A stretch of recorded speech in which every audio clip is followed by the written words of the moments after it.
What is going on? Welcome back after a week hiatus to the Dynasty stock market. Oh, I don't have the logo on the screen. I spent like a whole 3 minutes on this logo. Boom. Dynasty stock market. Lunas is looking great this week. Jake is finally back. So what's going on, lads? We all are down this week. I'm not okay. Let me actually share the teams. It's a mega tough scene this week. Yeah, just like the regular old stock market, the fantasy stock market is taking hits. Left and right, big time. So we're all down. I mean, not by a ton. Me and JT definitely took a brunt of the hit because of our boy Rob Gronkowski. We were hoping he was going to re-sign. Dude retires, and we had him. So there's that. Lunas and Jake only down like a couple hundred points. Really not a huge deal. I mean, with that, you guys want to just get into the biggest fallers? Yeah, let's do it. Okay, I think I have. Do we know what JT's doing this week? I know I think he just said he's just selling Gronk. All right. All right, biggest fallers, unsurprisingly, is Gronk. He went down 641 points. I think that was a little bit like around or over half of his value. A little over half, yeah. Yeah, so no surprise there. Dude retires. He's going to take a hit. Other big fallers, Gibson, Mahomes, Odell, Jacobs, Watson. What is Mahomes doing dropping almost 300 points? Like, what is I don't know. Just random variant? It has to be variance. Yeah, but the thing is, too, is that Herbert has surpassed Mahomes as the number 2 player in Keep Trade Cut now for like a couple of weeks I've seen. Like, this is not, Herbert's at, like, Herbert is now a couple hundred over Mahomes. Which is just it, because I don't agree with that either. That's wild. No, that's crazy. I feel like a lot of these other guys, though, it does kind of feel like variance. Maybe Kamara because of the 6-game suspension. Maybe where people that makes sense. But even then, it's like, dude, what were you expecting? Like, I feel like the consensus take was 8, so 6. You're kind of like, sweet, I'm getting 2 extra games, right? Like, yeah. That's how I saw it, at least. Yeah. Other than that, it just feels like just random variance for the most part. I mean, Gibson, I can see why Gibson, he's been just trending down for a while now. And the report came out today, I think, that Brian Robinson's going to take goal line from him. I did see that as well, yeah. So that could definitely be the reason. But the other guys, I don't know. Maybe Odell is out for longer. I have no idea. I think it's the fact that he just hasn't been signed yet. All right, biggest risers, though. Jacoby Brissett. Yeah, Jacoby Brissett. I guess the based Watson off trials of are going on right now. Yeah, the Watson news, he's up. No surprise to see the Buccaneers tight ends up based on, I mean, and Russell Gage, just a whole lot of Buccaneers way up now from the Gronk retiring news. No surprise there. Daniel Bellinger, he's up 231. Maybe he's getting some camp hype. I know he's like potentially could be a starter. He is getting some camp hype from the Giants beat reporters. You know, people are saying he might surpass Ricky Seals-Jones very quickly and just kind of be the Giants tight end 1 here. Take that as you will. It's the Giants offense, but that's why he's moving up boards here. Other than that, it just feels like some more. I mean, maybe Terrace Marshall. There's a little bit of hope for him continuing off that Robbie Anderson fake retirement news. I don't know. And Rashad Penny, I have seen, has been getting a little bit of hype on Twitter and things of that nature. So I'm not surprised. Well, I mean, Chris Carson just is dying. I don't know what's up with this guy, but he's not coming back anytime soon.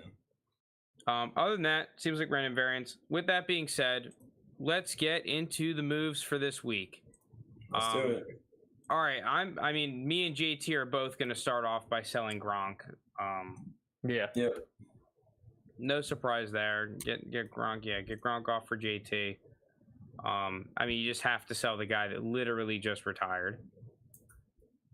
I'm also gonna sell Jalen Tolbert. Really? Yeah, what's going on, Pete to the R? Yeah, the reason I'm selling Jalen Tolbert, I saw reports that Gallup might be ready earlier than people are expecting. I saw that Jerry Jones and the Cowboys staff was hoping that they'd have like a slightly over 50% Gallup potentially available for week 1. But the fact that they're even saying week 1 when I feel like the consensus take is that Gallup is going to miss a good chunk of the season is just scaring me, because I think a lot of Jalen Tolbert's value right now is propped up on the basis that he's going to get some early opportunity to show what he's worth, and then when Gallup comes back, maybe he has a little bit of a rapport built, and we'll see some consistent snaps throughout the season. I think if these Gallup reports gain more steam that he's going to be ready early this season, I could easily see Jalen Tolbert taking a little bit of a bump and reaching that very early third, very late second value, which he's a little bit over right now. Yeah, no. So I mean, it's hard to predict coming back from injuries. I've never been on as high on Tolbert as everyone else because of how high I am on Gallup. Like, I don't know what people who are fans of Tolbert are expecting of him when Gallup's back in the picture. I don't know what's like I guess the fans of him like consensus. I mean, I like Jalen Tolbert. I think he's going to fit in nicely with this Dallas offense. If we're being honest, like they did lose Amari Cooper. That's a lot of targets that were vacated. And I think, if you think Michael Gallup's going to take the next steps forward, he essentially steps into the CD role. CD steps into Amari Cooper, and then someone has to take the Michael Gallup role. Well, and Cedric Wilson they lost too. Right, so he's going to take both essentially the Michael Gallup role and the Cedric Wilson role, whoever is playing that wide receiver 3 for Dallas, which we've seen has been a fantasy relevant spot. So I do like Jalen Tolbert here, but I understand why Frank would want to get out if people are hyping up the return of Michael Gallup earlier than expected. Yeah, those are my sells for now. I don't really know who I want to buy. That's so what I'll let you guys go out. through. I definitely know who I want to sell. Let me pull it up. I want to sell. I will sell. Who do I go with first? DJ Moore. Selling DJ Moore. Why is that? I just don't think it's going to go up sometime over the next week. Like, what? Like, it's like, oh, he looked good in training camp. Is that supposed to raise DJ Moore's value at this point? I feel like everyone kind of knows. He's more so someone I expect to rise like during the regular season. I think at week 1 he's a decent buy, but for right now, yeah, that is a good point. Why bring Gallup back if he's barely above 50%? I agree with that, but I just think that report that Gallup could be back week 1, if that gets close to the season, all of a sudden all the people that have been hyping up Jalen Tolbert are going to be lower. I mean, I bought some Jalen Tolbert in drafts this year, but not because I'm heavily targeting Jalen Tolbert. It's just he kind of fell to me in that last pick of the second round, very early third round, right? Yeah. I think that there are people that are legitimately drafting Jalen Tolbert in the middle, later portion of the second, not like the very last pick, that are expecting some potential production early on. What was I going to say? My next sell, I'll sell Tony for now. Selling Tony, interesting. How much is Tony? 3,250. I might buy Tony. Not this week. I'm waiting till the regular season to get Tony back. Why is you're just day trading out here?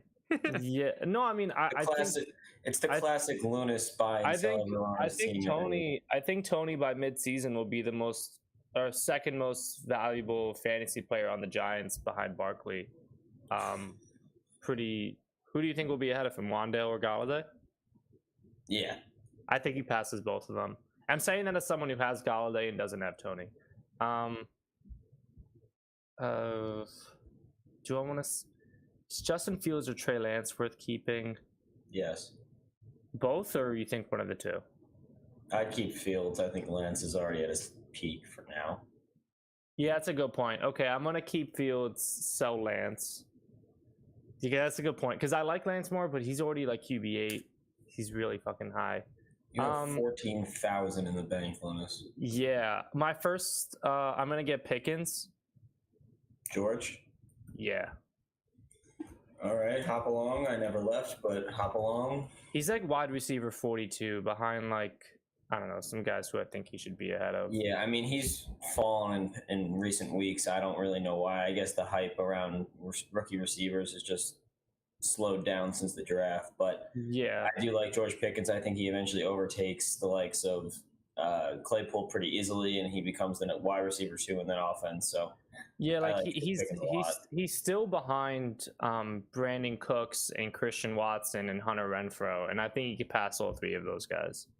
I got Hollywood and Kyler Stack in Dynasty. Traded a 24 first in a package to get Hollywood. I'm rebuilding. Should I tier up and trade Hollywood and a 23 second for Godwin? I don't know. I just don't think that's really worth.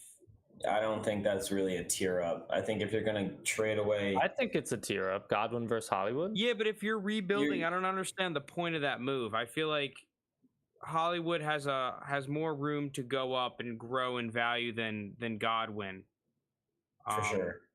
You know, now, the question is, are you actually rebuilding or are you retooling? Because, I mean, if you have Hollywood, Kyler, I mean, obviously there's a lot more pieces that you need to have, but...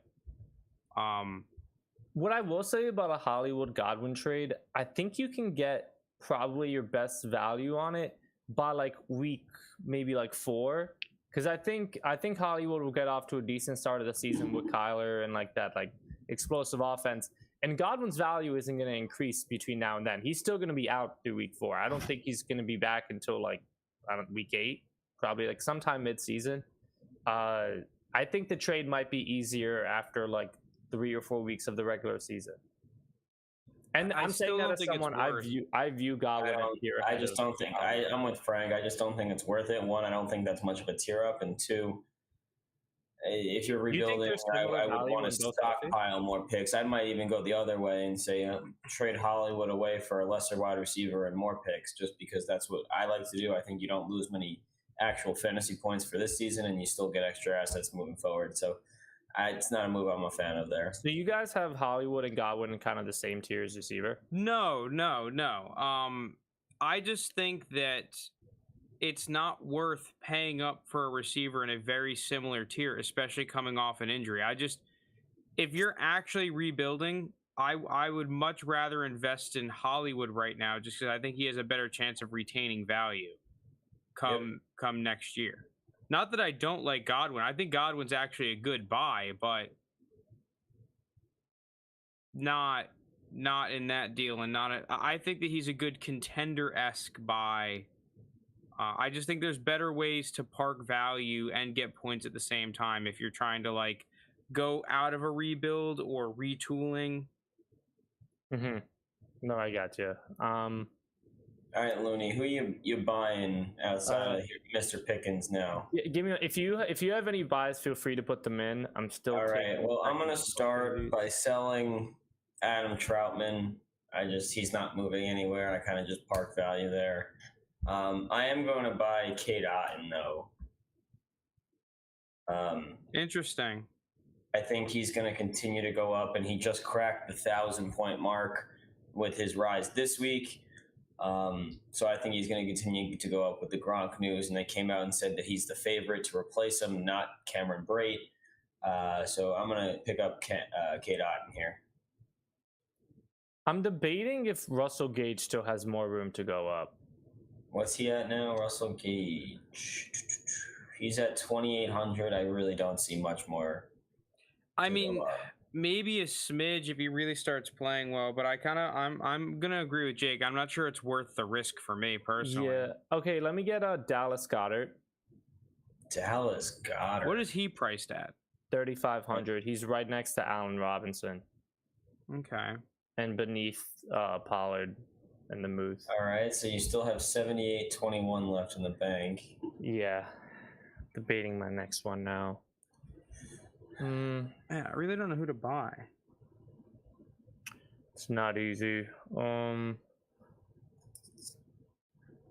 I'm debating taking like the gamble. Like, do we think there's some kind of news with Michael Thomas? Because he's wide receiver 50 right now. No, I don't think he's moving too fast. What's up with Juju? I might buy Juju.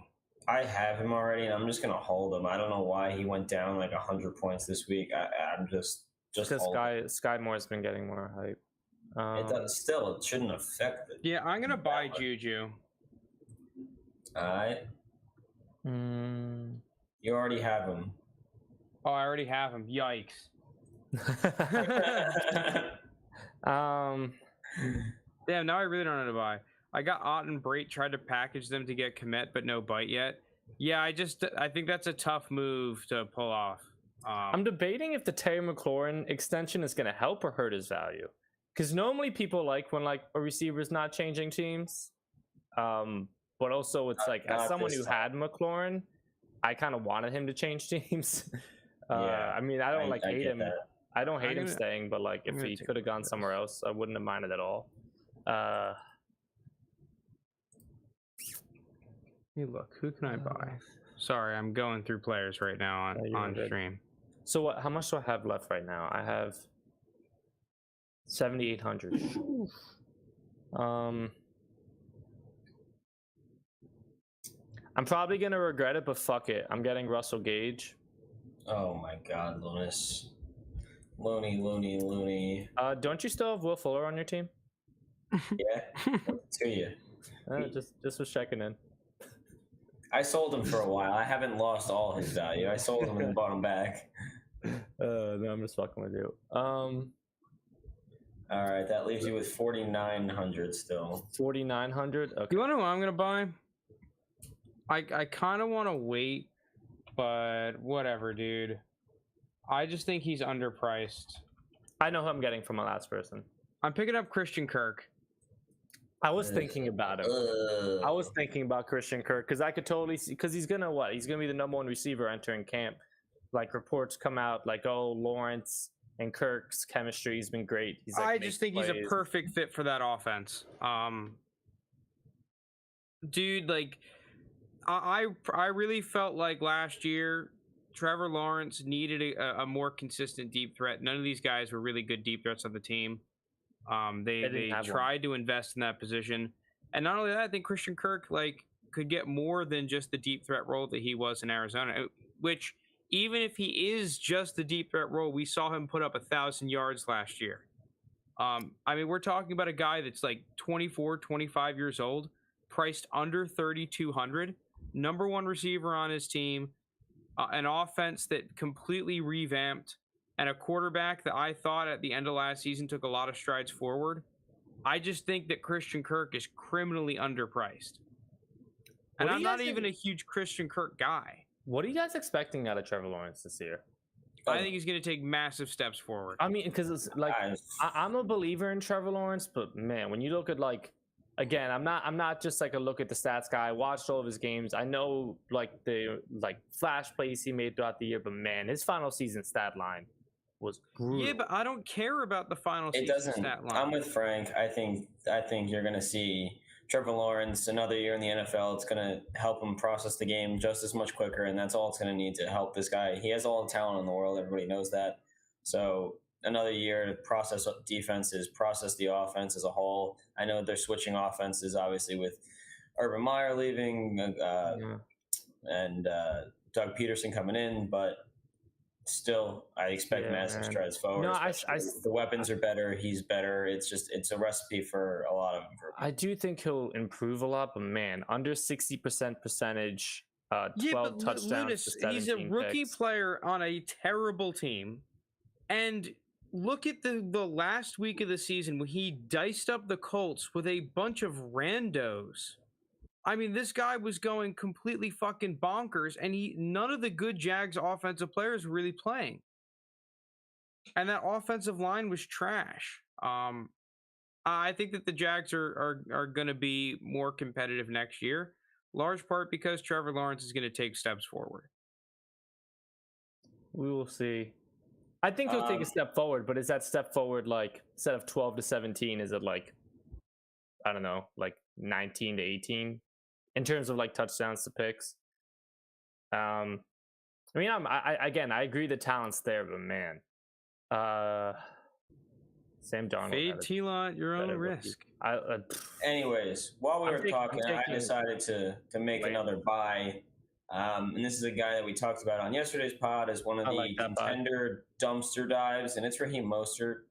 I think he's ranked way too low. He's at 1150 right now, and I think there's a very solid chance that he is the Dolphins starting running back come the beginning of the season, come camp rumors, come all that. I know he has a rapport with, obviously, Mike McDaniel, the head coach of the Dolphins from his time in San Francisco. So I just think this is way too low for him. I know he's 30 and he's a running back and whatever, but come trust with the coaching staff. I think he's going to earn his way some playing time. 1 QB 12 team. I got Kyler, Fields, Walker, Algier, Zamir White, Kyron Williams, Hollywood Burks, Garrett Wilson, Pickens, Bell, Shakir, Goddard, Otten, 4 23 firsts and 3 24 firsts. You have 4 23 firsts? Yeah, I mean, the big problem with that team for me is that, like, there's really no point in having Kyler and Fields. I haven't played, like, dude, I've switched off of 1 QB a long time ago, and we only do super flex stuff. But I imagine you could trade Fields for, like, a halfway decent running back. Yeah. In 1 QB, though? I have no idea, if we're being completely honest. But, yeah. Jake, you're muted. I meant you could trade Fields for something, but it's going to be a whole lot less than like an average running back in 1 QB. Yeah, you'll get a middle of the road or an aging running back. That's what I assume. I think at this point in 1 QB, I'd probably just hold Fields and just wait for his improvement, and then maybe try to flip him. There's a reason. Yeah, the value for QB just doesn't add up. But I think you're in a good position in terms of your picks. I mean, you could just draft a crap ton of running backs next year. Yeah, like Bijan Robinson, Smith and Jigwell, whatever it is.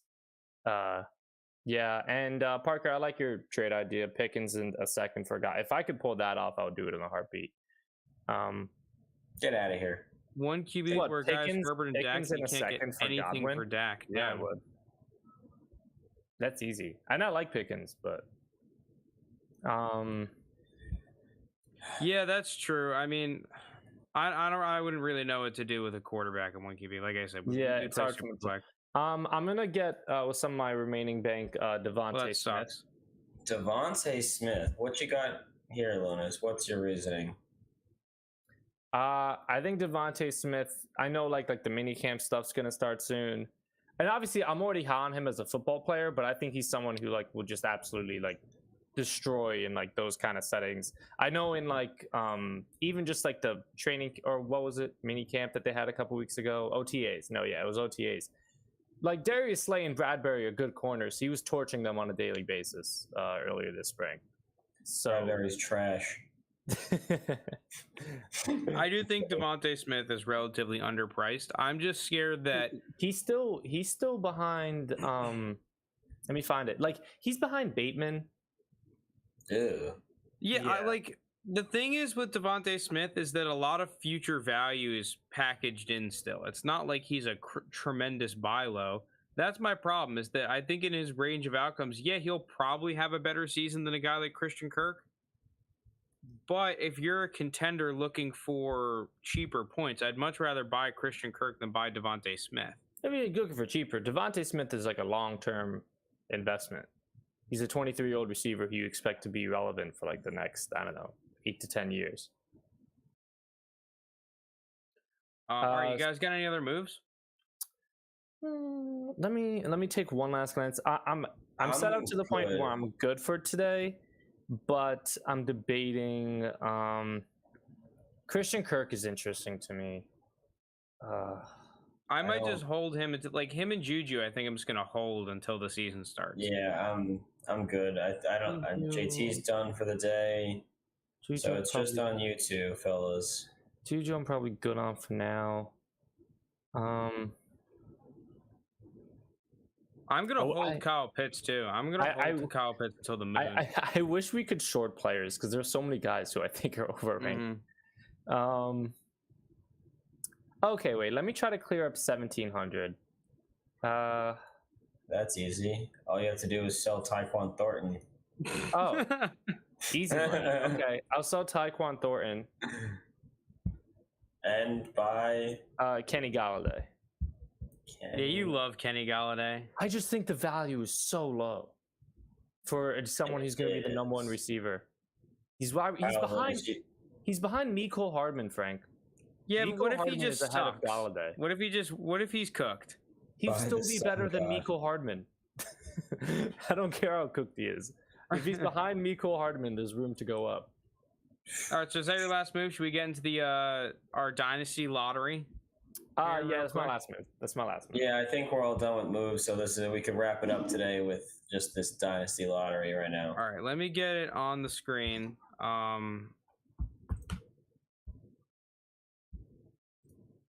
think I'm gonna fuck this up. No, I'm not. Boom. What the hell is this? Wait, here we go. Boom. All right, I've already got all the teams loaded in. Let me. I see in the chat someone traded Deontay and a third for Burks. Oh, I don't know. That's an interesting trade. I don't know about that. I really like Deontay, but if you believe in Burks' ceiling, it'll be worth it. I'm just a big Deontay fan. I don't think you're losing like that necessarily, where it's like even if like a worst case scenario you're fucked, because Burks holds a shit ton of value in Dynasty, and I think he's gonna be good. I just really like Deontay. The other trade you did, I like, with Collins and Kirk, and then the Kirk for the 23 second. I guess it depends where the second is, but I like that one. The Burks one, it depends just how you feel about Burks. So, Frank, what is this style of draft? So you basically, if you win, you get to pick your slot? Is that yeah, you get to pick your slot. So this is the Derby. So basically all these dudes are going to run across the screen. If you finish first, then you get to pick your spot. Second player picks their spot, and so on. Oh, God. Okay, let's do it. So here we go. Order of the dudes is down here. I hope this is visible. Jake and Lunas right next to each other. There's going to be some elbows being thrown there. I think I did this right. There's no luck activated. I don't know what this even is. Normal speed. Whatever. You guys ready to go? Yeah, that's right. Let me record it now. Boom. Recording started. Here we go. Let's start the rush. Good luck out there, ladies and gentlemen. I hope my guy trips, Jake. I hope Lunas gets just push all him. the smoke. Here we go. Come on, Frank. Come on, buddy. Oh, my guy looks like Jamarcus Russell. I'm cooked. I'm so cooked. It hasn't showed yet on my end for the stream. Oh, my God. Skull Dynasty is out there. Wait. Don't spoil it yet. Don't spoil it because I'm still watching. Oh, my. I'm cooked. Dude, I'm going to come in last. Jake is out there. Jake's about to get Let's ride. What is this? Me, Frank, and JT Let's are cooked. Ride. Look at me, Frank, and JT just in the back. Am I going to get the last one? Bro, you gotta hurry up. No, come on, man. Dude, Jake, your guy is so fast. Jake's guy is on steroids. This is not fair at all. I knew I was screwed. I got freaking Jamarcus Russell out here, bro. Come on. Bro, I got fucking Jared Goff running the football down there. Jake's goddamn Christian McCaffrey, Usain Bolt. How do you get Jamarcus Russell? Oh, shit, my guy just got a burst. Okay, come on. Jake's really gonna get first pick? This is such bullshit. I don't even know if I'll take the first pick. I might just take third and take whoever's left between Mahomes, Josh Allen, and Herbert. And my bad, man. I'm finishing last. This is bullshit. Yo, who is this guy catching me? Consensus Carl. Consensus Carl. I'm not going to spoil anything. Come on. Go, dude. Go. Come on, Lunas. Oh, no. Beat JT. Won. Oh, I got the least you can do is beat JT. Dude, Jamarcus, he ran out of gas. My guy just stopped. He took a break. My guy's in far last. My guy's in far last. Yeah, Lunas, you're screwed, bro. You got last. I'll see you later, I always bud. get fucked in these draft selection things. Even the mock drafts, I get fucked. All right, there's the draft order. Bro, I got last. Oh, no. Come on. He hasn't even finished yet. He's not even at the 5-yard line, and everyone else is done. Oh, God. My guy sucks. That guy sucks. This is such bullshit. All right. Yeah, thank you guys so much for tuning in. Fun little twist there at the end of the end of the show. But yeah, thank you so much for watching. Wait, real quick. What do y'all think about trading defense? There's one QB league where we got one defense slot, and I sold the Ravens D for Algier and Brait. Sell Algier for Steelers D. Y'all traded defense. I think. Well, how many defenses do you have on the waiver wire? Because if there's Frank, we're not talking defenses. don't bother. I don't know what the value. No, dude. Real quick, because this is my actual strategy with defenses. If people aren't hoarding all the defenses, I actually think that you can stream defenses and score more points than if you just try to main one defense, unless they're like one of the top 3. Yeah. Because fact of the matter is that it's not really about the defense most of the time. It's about who that defense is playing. No, the only one OP defense I remember was the year in our league that won the chip. No, it was that one was sick. But yeah, the 2019 Bears were like a lock for like 15 to 17 every single week. It was literally ridiculous. And the Patriots, and then the Patriots 18 or whatever. 2018 one. Yeah. Patriots 2018 and then Bears 2019. Those have been like the 2 Dynasty defenses I've seen in the past couple years of playing Dynasty where like they were actually like difference makers. Like they had value that year. Like you wanted to trade for them mid-season. I'll miss that Bears defense. It was sick. Like 4 defense on waivers, they all suck. I mean, maybe then, because it sounds like people are kind of hoarding defenses. There's only 4 defenses on waivers in a 12-person league. That's kind of crazy. Yeah, but the thing is too, though, is that you got to look to see who's playing easy teams at the end of the season more so than I think this defense is good. That playoff schedule. That's the big thing. I can't believe my guy. Raiders and Vikings D is pretty underrated. Both. I can't believe my guy fucking finished last. All right. That's gonna do it from us here. Thank you so much for watching, listening. Like, subscribe, all that stuff. See you next week on the Dynasty Pod. Peace out.